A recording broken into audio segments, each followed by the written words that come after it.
복지부가 청와대 해명대로 사전 위탁 제도를 제도화하겠다라고 나섰습니다. 입양 전 위탁 제도 의무화하겠다. 입양 전 5, 6개월간 예비 양부모와 아동이 함께 생활하게 하겠다라는 아동 학대 강화 방안을 발표한 겁니다. 그런데 이봉주 서울대 사회복지학 교수는요. 입양 전의 위탁 제도는 입양 활성화 도움될 수 있지만 아동 학대와는 무관하다. 왜 자꾸 청와대나 정부나 이 입양 문제를 거론하는지 모르겠다라고 비판을 했습니다. 보건복지부 공무원은 뭐라고 해명하고 있을까요? 입양 전 위탁은 예비 입양 부모에 대한 자격 적합성 검증이 종합적으로 이루어졌다는 전제 하에서 진행이 됩니다. 따라서 아동의 관점에서 해당 입양 부모가 적합하지 않다면 입양 허가를 신청을 철회하거나 해당 아동에게 다른 입양 부모를 찾아주는 것도 이론상으로는 가능할 것입니다. 그런데 현 정부는 사전 위탁제를 하겠다. 그게 대통령의 뜻이다. 라는 움직임을 보이고 있는데 현 정부였던 4년 전 법무부에서는 이 사전 위탁 제도가 아동 쇼핑을 조장한다며 반대했었던 사실이 함께 부각되고 있습니다. 4년 전에는 현 정부가 반대하다가 갑자기 대통령 발언 논란이 일자 그걸 하겠다고 나서는 모양새가 돼서 논란이 일고 있습니다. 4년 전 법무부는 반대, 2017년 민주당 20대 국회에서 사전 위탁제가 발의됐지만 본회의 논의조차 못하고 폐기된 바 있다. 당시 법무부는요, 부작용을 지적하면서 반대를 했습니다. 단지 마음에 들지 않는다는 이유로 입양하지 않는 등 아동 쇼핑 조장이 우려된다라고 반대를 했었던 대목이 함께 나오고 있는 건데. 자, 2017년 발의 당시에도 전문가들 아동을 시험 대상으로 여기고 아동의 인권을 고려하지 않은 것이다라고 반대한 바 있습니다.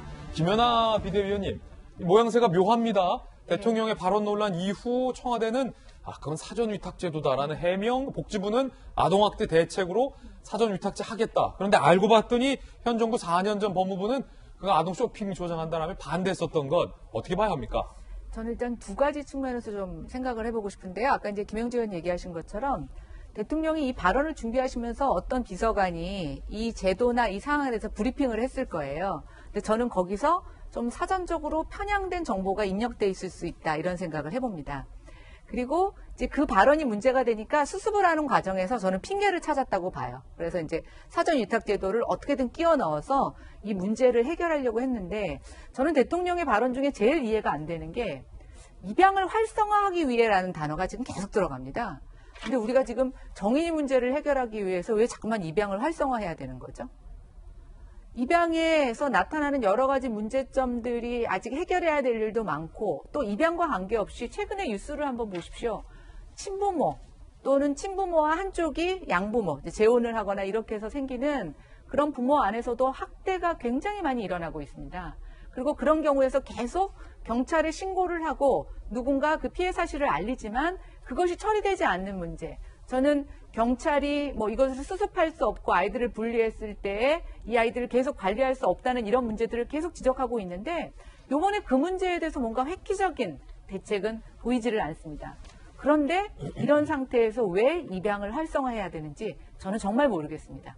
그래서 제가 좀 정리를 해보면 첫 번째, 대통령의 연설문에 인풋이 잘못됐다. 그리고 그 인풋으로부터 벌어진 이 발언의 논란에 대해서 수습을 앞뒤를 맞추려다 보니까 엉뚱한 제도가 지금 들어와서 법무부가 자기 모순적인 지금 얘기를 하고 있다. 저는 그렇게 생각을 합니다. 예. 자, 자기 모순이다라는 김연아 의원의 주장. 김영주 의원님, 네. 어떻게 된 겁니까? 그때와 지금, 물론 정부가 들여다보고 있는 이름은 같지만 취지는 다르리다라고 생각이 되지만 그래도 4년 전에 반대했던 게 대통령 논란 이후에 갑자기 대책으로 등장을 해서 이 국민들은 의아할 수밖에 없거든요. 네. 어쨌든 그 반대한 시점이 정확하게 2017년 초반 같으면 현 정부가 아닐 수도 있거든요. 그렇군요. 네, 예.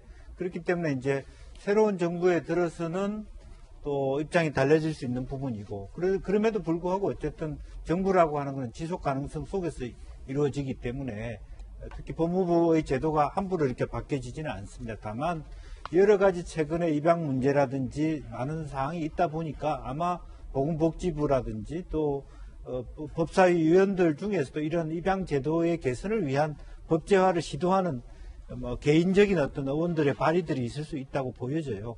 그런 흐름 속에서 아까도 우리가 자료 화면에 나왔습니다만 지금처럼 여러 가지 어떤 국회 안에서의 어떤 입양 정책을 위한 토론회들이 많이 이루어지고 있기 때문에 그러한 법제화 과정의 흐름들을 대통령이 어떤 정리해 보고는 이제 그런 과정이었다고 봅니다. 이제 그래서 한편으로 보면 우리가 경찰부터 사회복지사부터 아이들 아동 학대에 대한 관점을 정확하게 국가적 책임을 명확히 하는 것이 우선되고 부분적으로 그 다음에 사실은 미혼모 문제라든지 아이를 키우는 문제에 좀 더 강하고 말하자면 폭행이라든지 가정 내 학대라든지 이런 것을 좀 더 국가가 보고 난 다음에 그 다음에 부수적으로 입양 제도를 보완하겠다라고 하는 부분으로 정리해야 될 부분인데 이제 그런 면에서 한편으로 갑자기 이 문제가 불가피하게 정부 안으로 올라오는 것도 사실은 조금 조심스럽다. 따라서 어차피 이것이 공론화되고 문제가 됐다라면 조금 더 폭넓은 좀 여유 있는